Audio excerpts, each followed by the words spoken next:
Okay, so welcome back. This is lecture 4 for Math 352, the third one of the lecture videos that's being posted online. Okay, so the last few lectures we've been looking at a few different topics which are all kind of a wee bit different from each other, but they're all important in the context of some of the more complicated stuff that we're going to be learning a bit later on. Today's topic is one of the first that you may not have really come across before, and it's a subject that's really important in the context of programming numerical solutions to mathematical problems. Okay, so this topic is called conditioning, and what we're talking about is how much small errors in problem data can cause big errors or not in the solutions to these problems. Okay, so traditionally there are two different topics that you study here. The first of which is stability. Okay, so when I'm talking about the stability of an algorithm,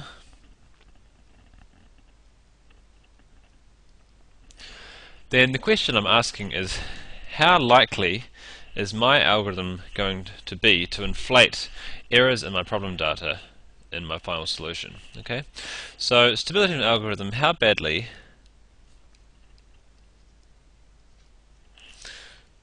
will my algorithm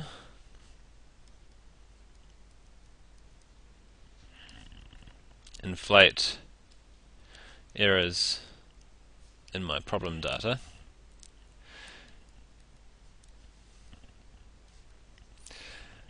Okay, and so this is important because you might have the same problem that you're trying to solve, and you might have a badly designed algorithm and you might have a really well designed algorithm. The badly designed one may take a small error in the initial data and basically amplify it and amplify it and amplify it until the solution is completely wrong, basically. However, if you redesign more carefully an algorithm to solve this problem, you might be able to design a stable one where the size of the error in the output is similar to the size of the error in the input. Okay, so when we're talking about how well an algorithm itself behaves, we're talking about stability. The second topic, which is the one we're going to be looking at today, is the topic of conditioning. Okay, now conditioning, rather than being a property of an algorithm, conditioning is a property of the mathematical problem itself.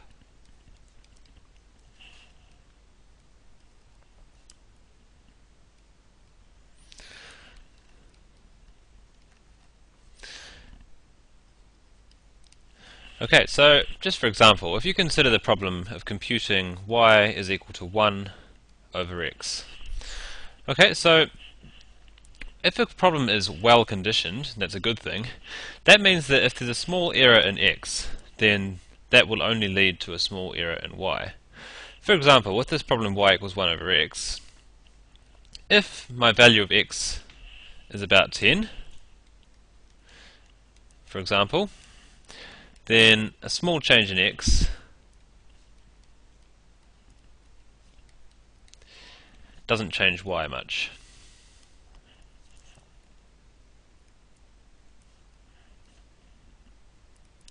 And so we say the problem is well conditioned. Okay, but if instead I took a value of x that was closer to 0, say 0.001, then if I make the same size change to x now, then the answer I get can be wildly different. So if x moves from 0.001 to 0.0015, then the value of y is going to change by a whole lot. So if x is near 0, let's just get some more space.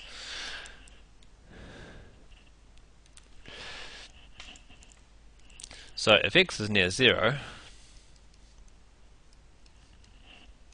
a small change in x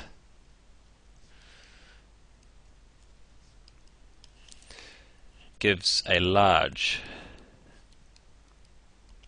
change in y. So in this case we'd say the problem is ill-conditioned or badly conditioned.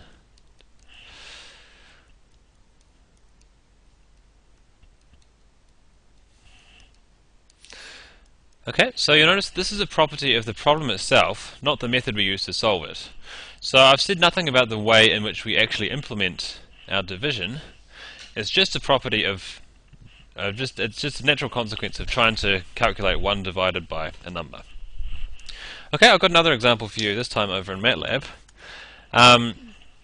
Without explaining what the problem is I'm actually trying to solve, what I've got here is some axes, and on it you can see some red and some blue points. Okay, so what we've got is the blue point is my input point. Okay, so it's a point with a two variable point, and I'm applying some function to it to give my red point. Now you can see that in some regions, like around here or around here, if I do small wiggles or small changes to my x, my input, then the output, or the red point, doesn't move by very much. Okay, so if I'm computing the value of this function around these regions, then around these regions the problem itself is well conditioned. However, this particular problem that I've defined, in some other areas, if a small change in x, a small change in the blue point, can lead to a very large change in the red point. Okay, so in that area, the problem is badly conditioned, okay, or ill-conditioned, because a small error in x can lead to a large change in the solution. Okay, so that's basically the problem of conditioning in a nutshell. It's important to know when we're solving a problem whether what we're solving is well-conditioned or ill-conditioned, because that gives us a bit of a feeling for how accurate our answers are going to be. Now, I've been talking about errors a whole lot. You might say, well, my problem, I don't actually have any errors, so why is this relevant? Okay, well, it's relevant because you're working on a computer. When you're solving a problem on a computer, each number is stored basically as a set of bits, or a set of decimal places, or however you want to think of it, and there are only a finite number of numbers that a computer can represent.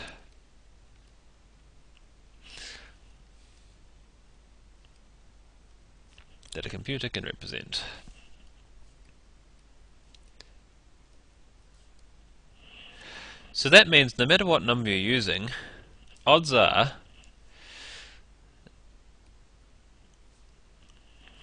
any number you're trying to represent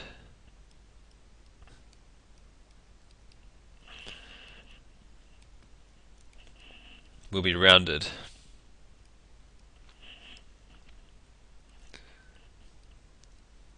to the nearest one.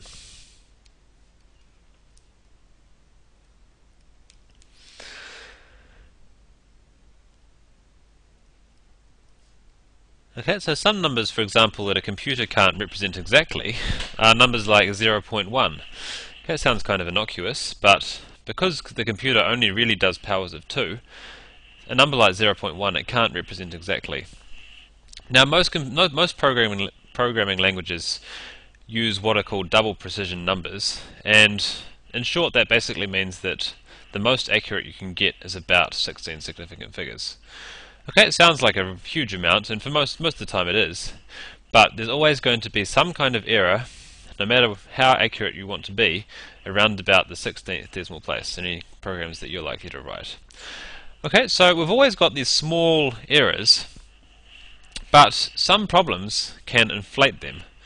Okay, so if you know that a change in your problem data of about 0.001 can make a change in your solution of 100, then in that case you'd be losing about 4 or 5 significant digits of accuracy.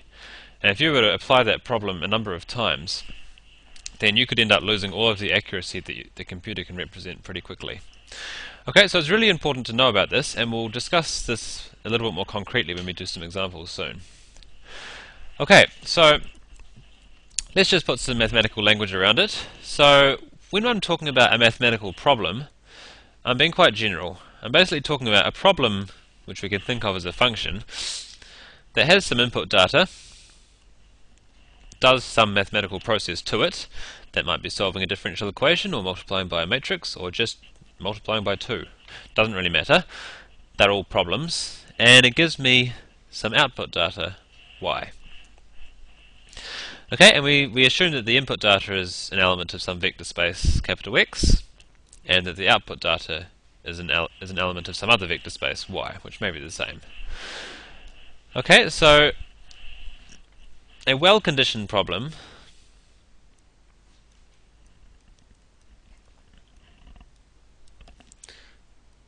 just means that if we perturb x by an amount delta x, then delta f, which is equal to f of the new x minus f of the old one, is small. Okay, so a small change in x only leads to a small change in f. That's for a well-conditioned problem. Okay, an ill-conditioned problem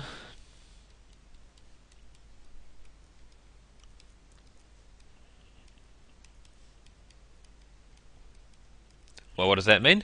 That means that a small delta x may lead to a large delta f. Okay, now I'm talking about small and large kind of vaguely here, and there's a reason for that. What exactly the boundary is between well-conditioned and ill-conditioned problems is not something that's well defined. It really depends entirely on the problem you're trying to solve and how accurate you need your answer to be. For example, if you're working with physical data that's, say, represented to 4 significant figures, and you know that you lose 4 significant figures of accuracy in solving your problem, then in that context your problem is very badly conditioned. However, if you're working to 16 digits of precision, and once again you lose 4 by computing your problem, then you've still got 12 digits of accuracy left, and that's probably not going to be a problem to you. So in that case you'd say your problem was well conditioned. So the boundary depends on what your requirements are and what the problem is that you're solving. And we'll discuss a little bit more about that soon. Okay, so let's define some things that we can compute that give this a kind of quantity that we can actually work with.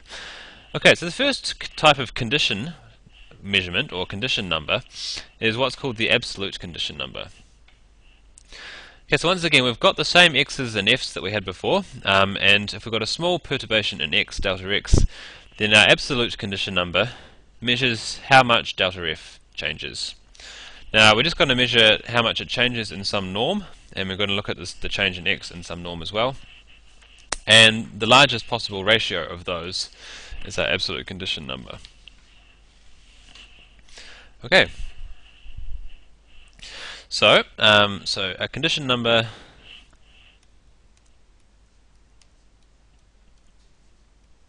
delta x.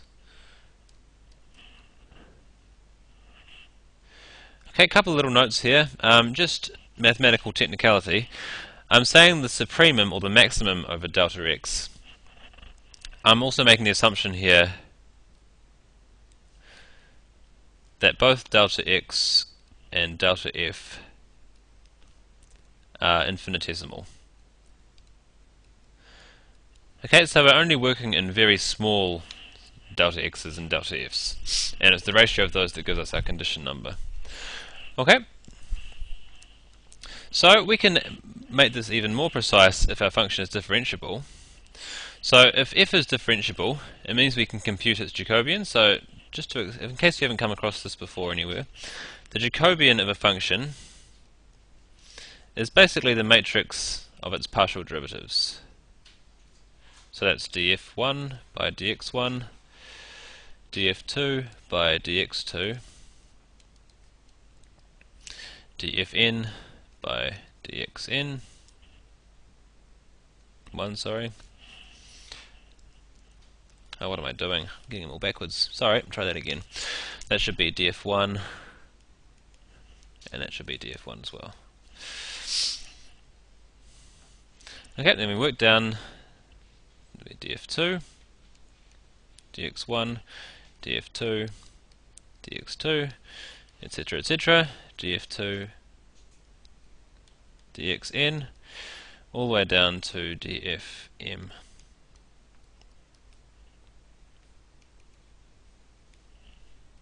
dfm, dx2, and dfm dxn. Okay, so it's that big looking matrix with all the partial derivatives of the function. And if we look at our condition number again, so what we just wrote down before was that the absolute condition number is the supremum over any delta x of norm delta f over norm delta x. Okay, now the key here is that to first order, okay, so that means if delta f and delta x are small, then we can approximate our function by a linear one, which is just j times delta x. Okay, so delta f is therefore close enough to being j delta x, and what's that expression there?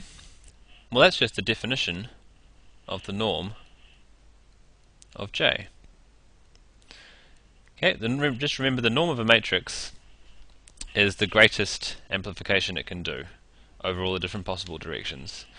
Okay, so if our function is differentiable, then its absolute condition number is just the norm of its Jacobian. Okay, so that's one of the condition numbers we can compute. It's not the only one though, and it's not actually the most useful one either. Okay, next slide. What we're going to work with next is what's called the relative condition number. Now this one is a little bit different. This one says if I change my input x by 10%, how much percentage-wise is my output going to change? Is it going to change by 10% or is it going to change by 100%? Okay, so it's the relative condition number is the maximum percentage change in that sense that we can calculate, and it's defined by this expression here. It's the maximum over all delta x's of the relative change in f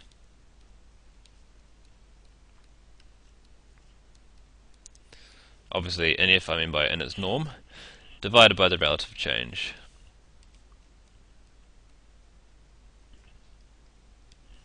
in x. Okay, and once again, if f is differentiable,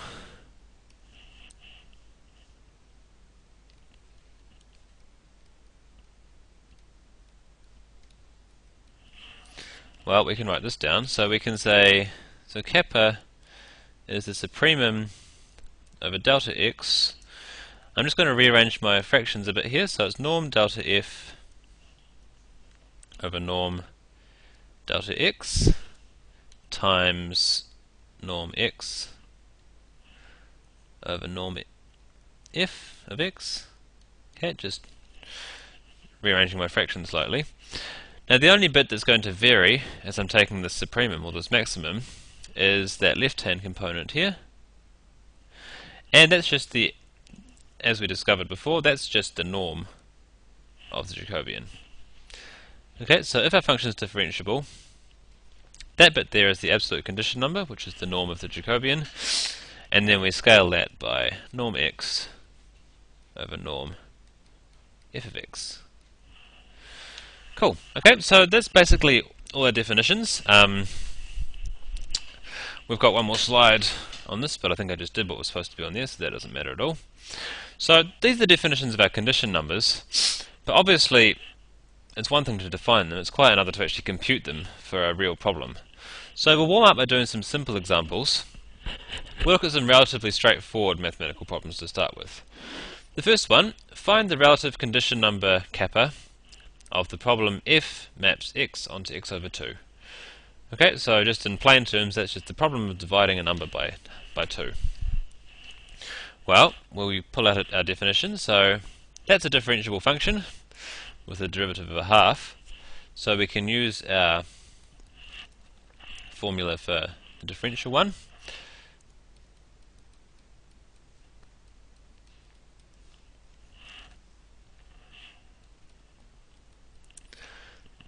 Okay, so j of x, in this case is just f prime of x, equals a half.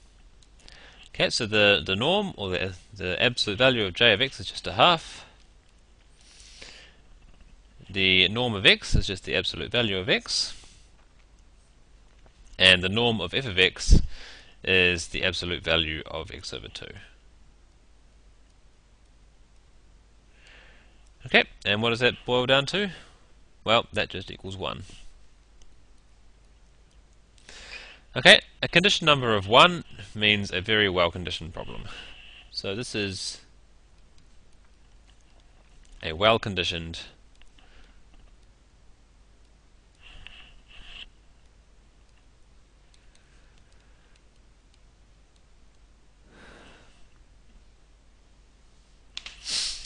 okay. Just another example. So that was a really simple one. The next one is not really much harder actually. Find the relative condition number of another problem. This time it's the problem of computing a square root of a number, and I should have said that x is also greater than 0. Okay, once again this is differentiable, so we can use our differentiable formula. So it's the norm of the Jacobian times the norm of x all over the norm of f of x. Okay, we need to know what our Jacobian is, so once again the Jacobian in this case is just f prime of x, which is 1 over 2 root x. Okay, that's positive always, so we don't need to worry about the absolute values. So it's 1 over 2 root x times norm of x, which is the absolute value of x, which is just x, all divided by the norm of f of x. Okay, all divided by the square root of x. Okay, do the manipulations here, and that just reduces down to a half. So again, that's small.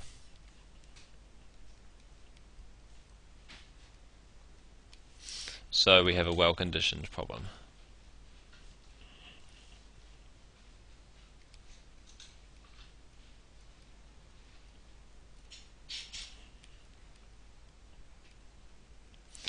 Okay, that's great. Let's move on to one that's slightly different looking. This time it's the problem of finding the condition number of the difference of two variables. Okay, so how well conditioned is the problem of taking one number away from another one? So in this case our input data is a vector, because we've got two numbers that we're interested in. Our output is a scalar, x1 minus x2. Is this differentiable?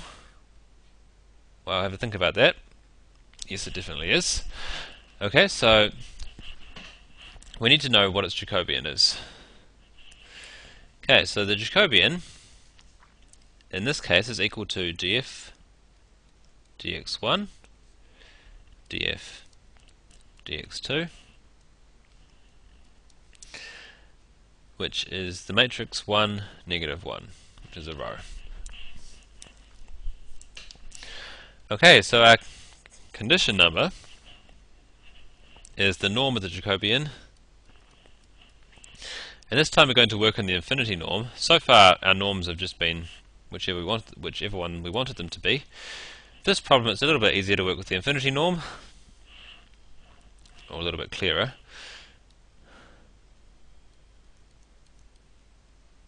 So let's just plug in the pieces. Okay, remembering that the infinity norm of a matrix is just the maximum row sum of absolute values, so the norm of the Jacobian is 2. Okay, the norm of x, which is the norm of our input, is the maximum of absolute value of x1 and x2. We don't know exactly what that is, so we'll just write that as the maximum of the absolute values of x1 and x2. And finally, the norm of our output is just the absolute value of x1 minus x2. Okay, so this problem here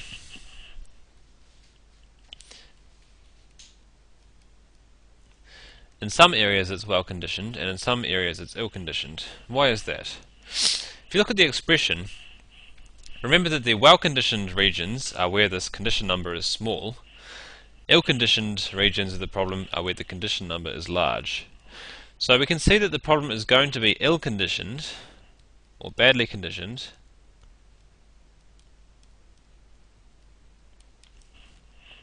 because where x1 is near x2.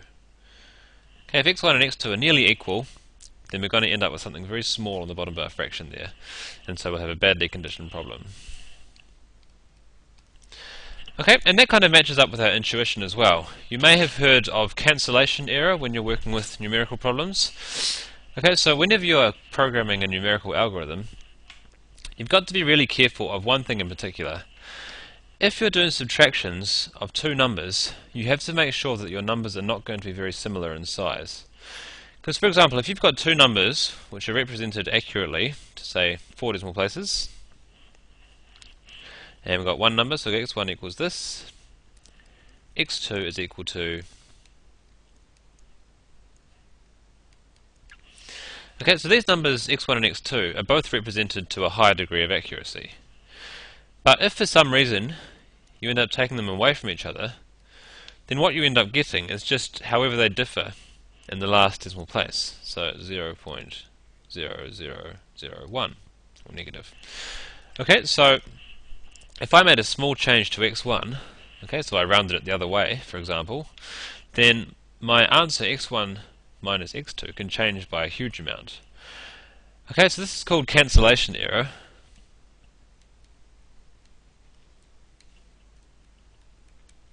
So we want to try to avoid this.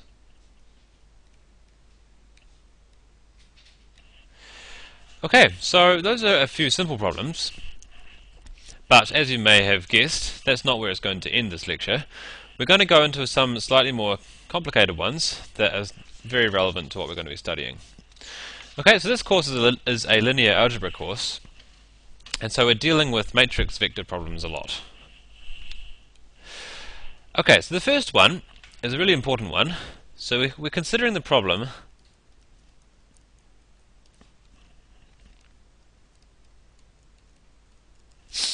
of computing AX from input X with some fixed matrix A. Okay, so we want to know how badly conditioned, or how do we measure the conditioning of the problem of multiplying a vector by a matrix. Okay, and we're going to be working with the relative condition number. In fact, why are we working with relative condition numbers all the time instead of absolute ones? So before I dive into this problem, let's just quickly discuss that for a moment. So I'll just grab myself a new page.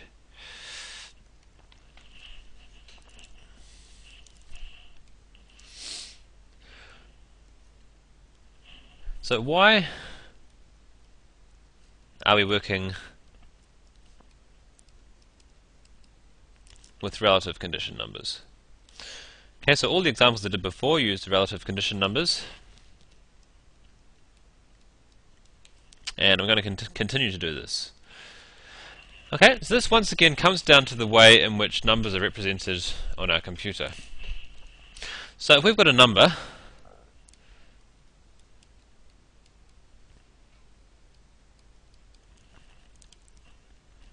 okay, like pi, then in our computer that's represented something like that. Okay, in reality it's not 10 to the power of something, it's 2 to the power of something. Okay, so that might be one number.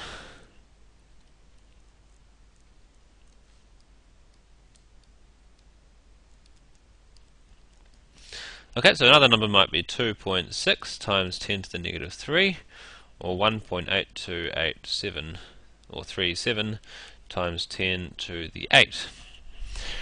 Okay, now if you think about the rounding errors that we were talking about before, they always occur in this part of the number. Okay, so this part has a name. This is called the mantissa, and this number here is the exponent. So when we store the number in our computer, we're actually storing the mantissa and the exponent separately.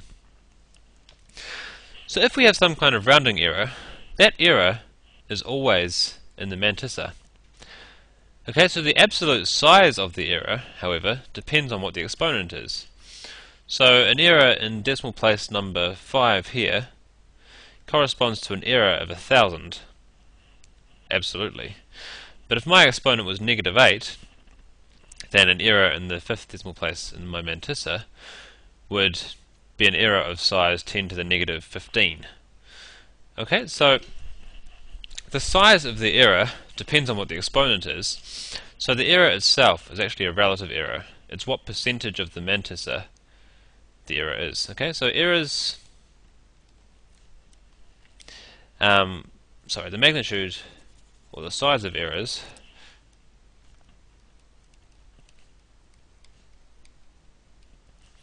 depend on the exponent,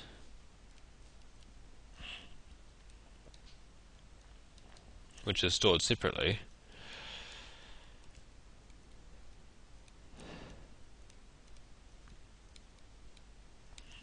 So our errors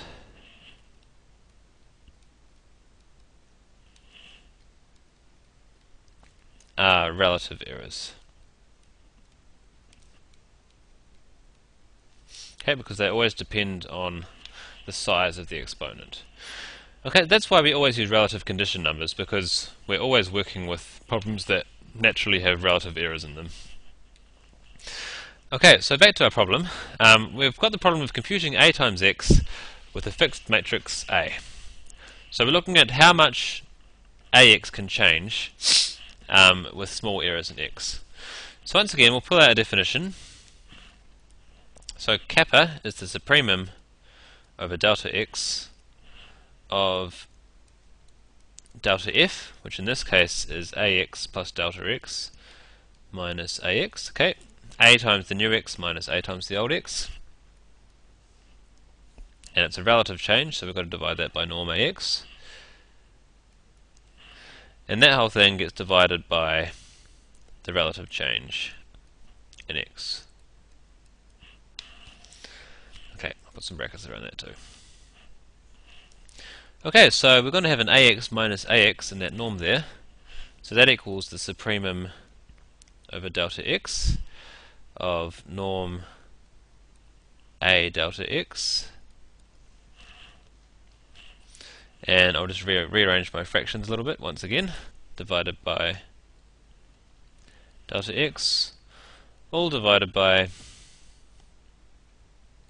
norm ax over x. Okay, so once again I've done the same kind of trick as I was doing before. When I'm working with these supremums or these maximums, I'm separating the parts of the problem that are affected by that. So as I change delta x, which pieces of my problem are affected by it, I'm separating them into one term and leaving the rest somewhere else. Okay, so we know what that quantity here is. Should be beginning to be a bit familiar. It's the maximum scaling of delta x we can get. So once again, that's just simply the norm of the matrix A.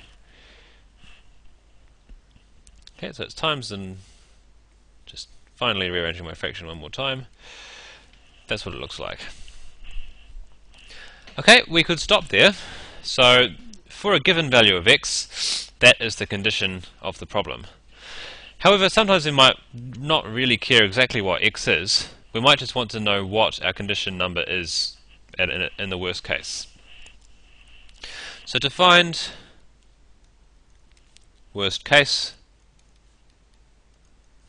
kappa, we do a little trick. Okay, so once again I'll get myself a new page and digress.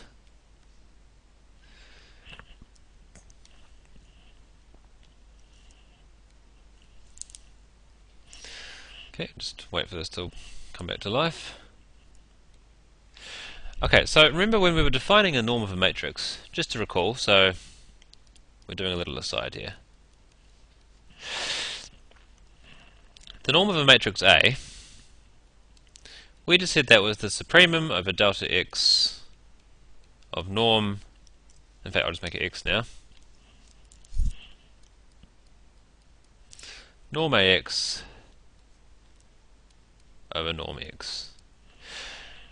Okay, so in particular, that shouldn't be norm, sorry, that one there. This says that the norm, if I just choose an x at random rather than this best one, the norm of A is greater than or equal to norm AX of x, for an arbitrarily chosen x anyway. So just rearranging that, we get that the norm of A times x is less than or equal to the norm of A times the norm of x. Okay, so this is a kind of trivial inequality that comes straight from our definition.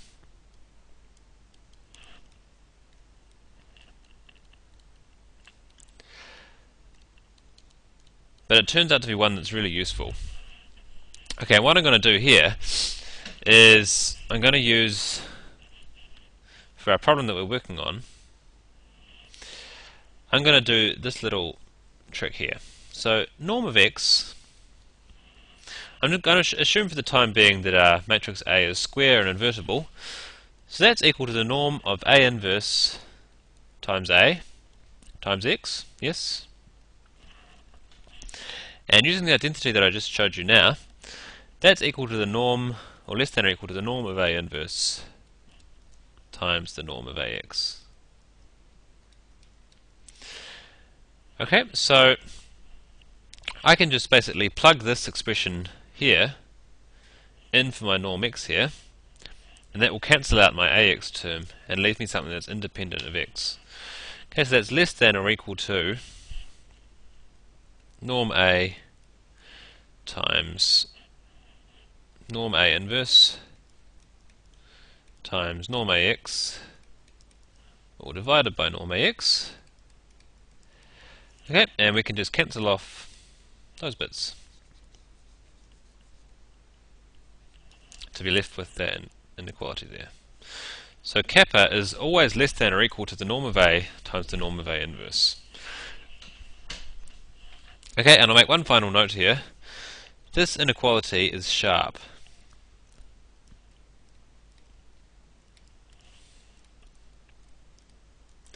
Okay, if you haven't heard that term before, what that means is that the inequality for some choice of x will hold with equality. It means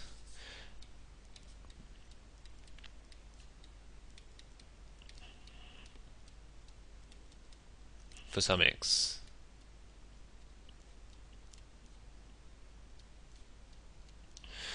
Okay, so I'll be using that word every now and then, so hopefully it'll become familiar soon. Okay, so that's the condition number of that particular problem, the problem of multiplying a vector by a matrix, and we know that it's always less than or equal to norm of A times norm of A inverse, and for some x's it will actually be that. Okay, so that's the condition number of multiplying by A. What about the condition number of solving AX equals B? Okay, so if we start with AX equals B, then we know that, at least algebraically, solving that means multiplying B by A inverse. So our problem is to find output x. Okay, so that's what we're trying to figure out, and our input, this time we're going to say that our input is b. Okay, so our right hand side, we take our right hand side, we want to find out what x is. But hang on, it's just the problem of multiplying b by a matrix. So we've actually solved this problem already. The problem is to find the condition number of multiplying our input vector b by the matrix A inverse. So the condition number is therefore equal to the norm of A inverse times the norm of A inverse inverse, which equals the norm of A inverse times the norm of A. Okay, so the condition number of solving AX equals B is exactly the same as the condition number of multiplying by A. And again, this inequality is sharp.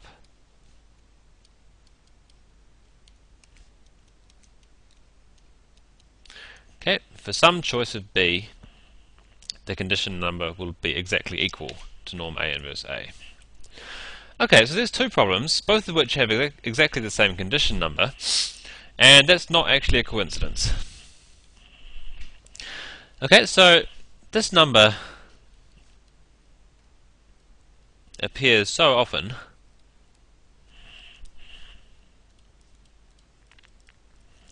that we call it the condition number of the matrix.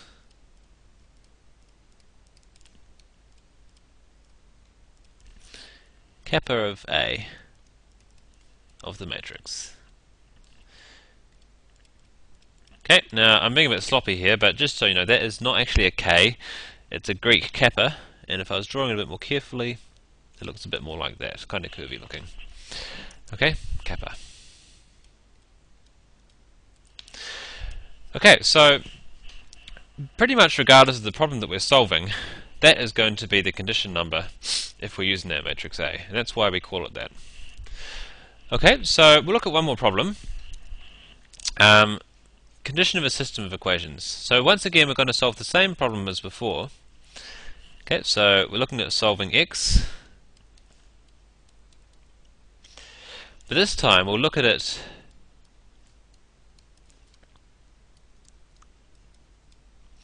the problem with respect to perturbations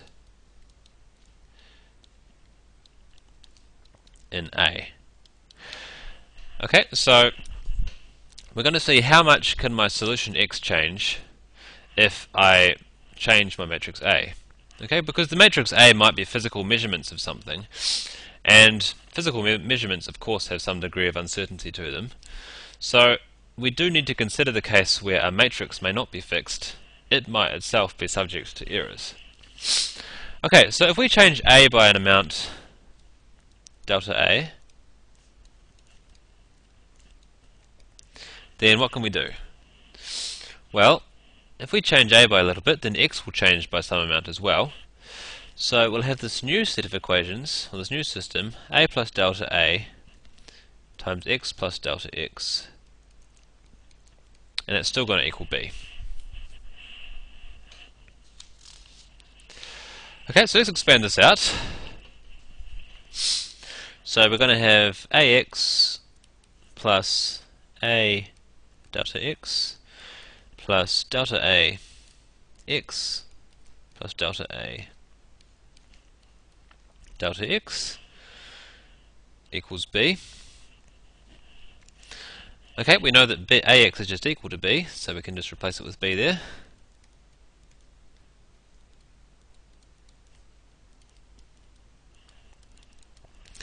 And because these things are infinitesimal, if I've got delta A times delta x, then that basically goes to 0.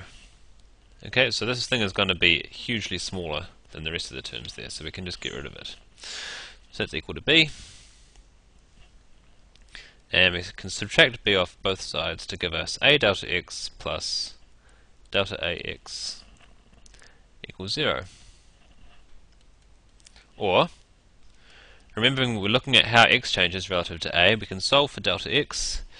Delta x just equals negative A inverse delta A x.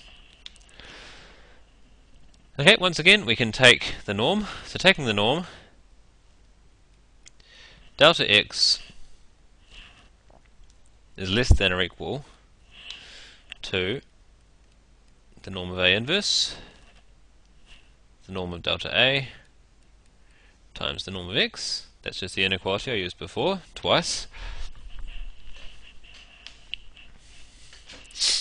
Okay, and we can turn it into a relative problem somehow if we just do some manipulation. So we're going to divide both sides by x,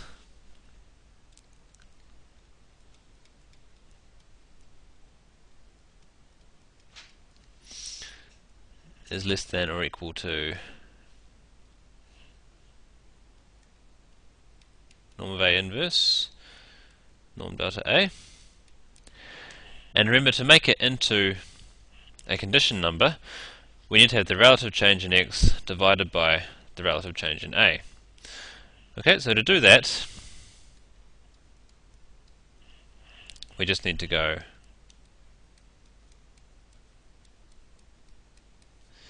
divided by the relative change in a. And how does that work? Well, to do that, we've basically divided both sides by delta a. That gives us that delta a term there. We've multiplied both sides by norm a to give us this norm a piece here. So we're going to have to do that to the right hand side as well.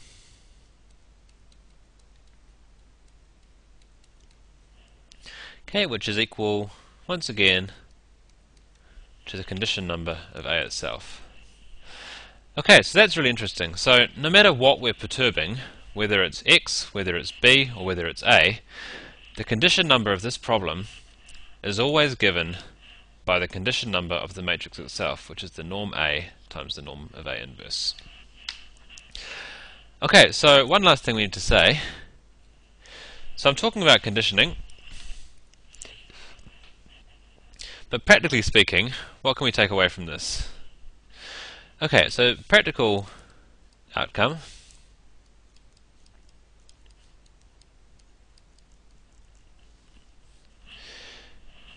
If we solve ax equals b, or multiply by a, or in fact work with any problem that's got a condition number associated with it, we can expect to lose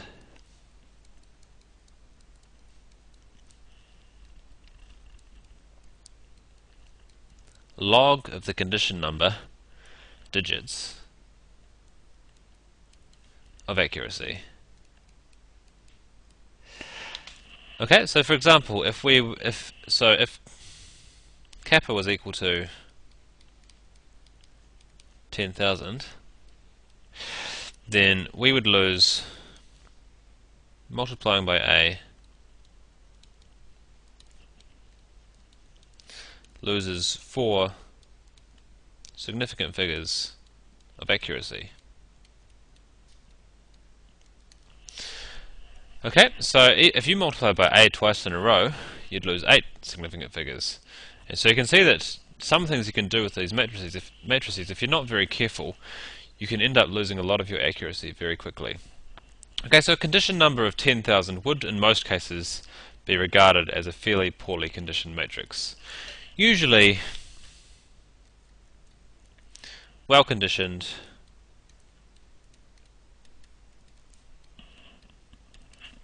matrices have a kappa to something like 1 or 10 or 100, kind of that ballpark.